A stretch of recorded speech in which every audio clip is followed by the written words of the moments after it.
So, I would like to welcome you today because we have an exciting day in Crypto Valley. We are today connecting Crypto Valley with Crypto Aces, and it's not about the two ecosystems, it's also about the startups in this ecosystem. And one of the first startups I met in Dubai is 3Air. We have Sandi here, the founder of 3Air.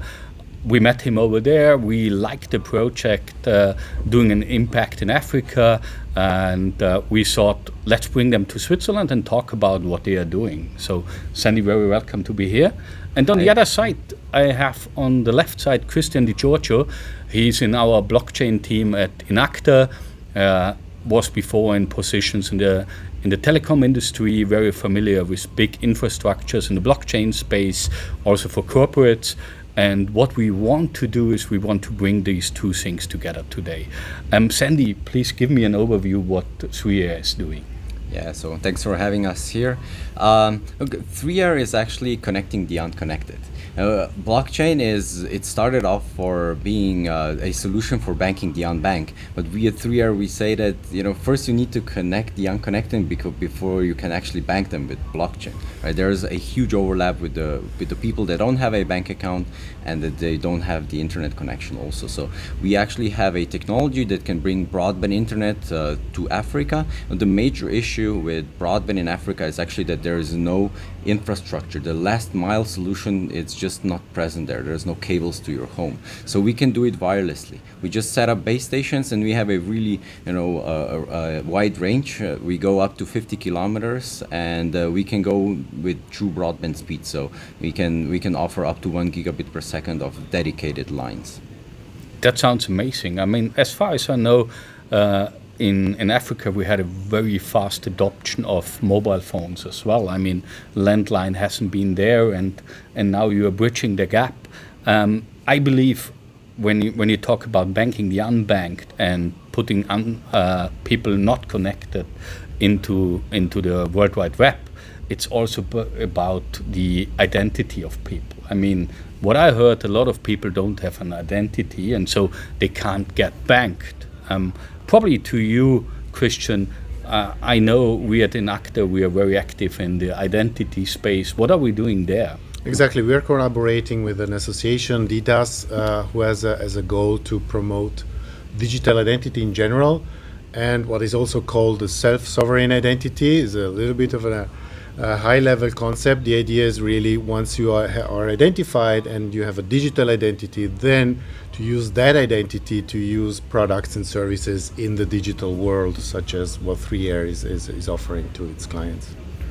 Great. Yeah. And we do have quite a lot of problems with identifying. We are currently operational in Sierra Leone, and people come sometimes into our offices, with a handwritten card, name on, and where they live, and that's kind of an ID, and that is a problem for not only for us and in giving them internet, right? It's also a problem, and not only for the banks, but also for all the other businesses that actually need to know their clients.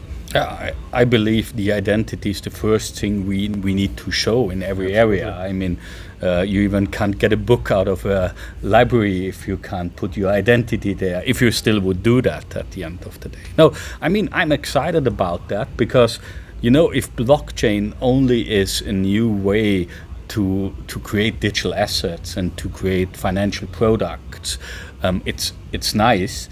But I think that's not the target. We want to achieve more with that technology. We want to be outside of the financial sector, having a real impact. And in that area, I really love what you guys are doing. So what is the next step on your side? So we are now planning a bigger expansion. So Sierra Leone is a kind of a testing ground for us, and we tested the wireless technology that we have there. But on the side of the blockchain, we are doing two things really differently than anyone else, we think. So, and one is that we are using NFTs as a subscription carriers. So you will go to our marketplace, you mint an NFT there with a subscription to the internet that you want, or we also offer digital TV TV and IP telephony services.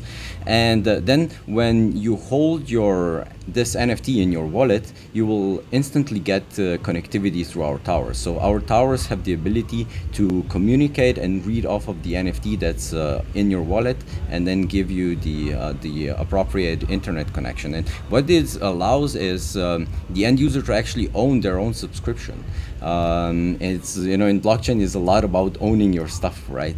And here it goes to up to the owning the subscription, not at a level that you just can consume the services that's behind it, but that you can also sell it further if you want, that you can maybe rent it out if there's a possibility, right? Or you can gift it to someone. And here also the digital identity comes into play, because you actually need to separate then the authentication from that part, right? Because both together actually work. And you cannot send your identity, but you can send your subscription that it's bound to that identity then, in that sense. And the other one is how we are planning to expand as fast as possible our infrastructure. So we do have a really, really good solution to get a high-speed internet from our tower to the end user, but to reach really millions of people, we are now allowing the end user to share that connection. So they'll be using access point nodes, and those access point nodes connect one to each other, and they build a wireless Wi-Fi mesh network where you can just use Wi-Fi with your phone and then connect to the internet. And the users that are then providing that infrastructure are also earning then the revenue share from that was right now, up until now, actually reserved for the big telecom companies. Right, I love that. That's real peer-to-peer and decentralized usage of this technology.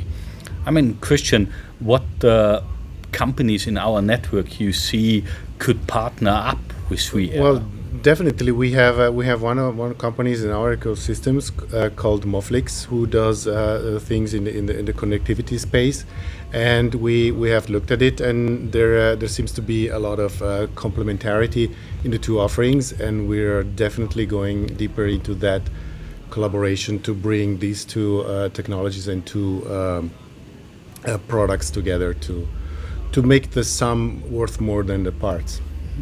To summarize that, quite simple. I think in Switzerland there's not a big need for blockchain technology, because we have trust here. Everyone has the opportunity to be in the internet. Everyone has an ID. Everyone has bank accounts. Everyone has payment opportunities. But there are a lot of countries worldwide where the people are not having an address, are not having an ID, and all the other stuff. And I think we are honored and proud to partner up with you to help you to fulfill this vision, to grow that. And I think this is a first start to see what we can do. And the next month we'll see it. You will have a financing round now, a token sale soon that helps you to scale that. And on our side, we will look deeper in our partner network and in the corporates we're working with, and helping you to scale. So thank you, Sandi, for being here, and looking forward to that cooperation. Thank you very much. Thank you.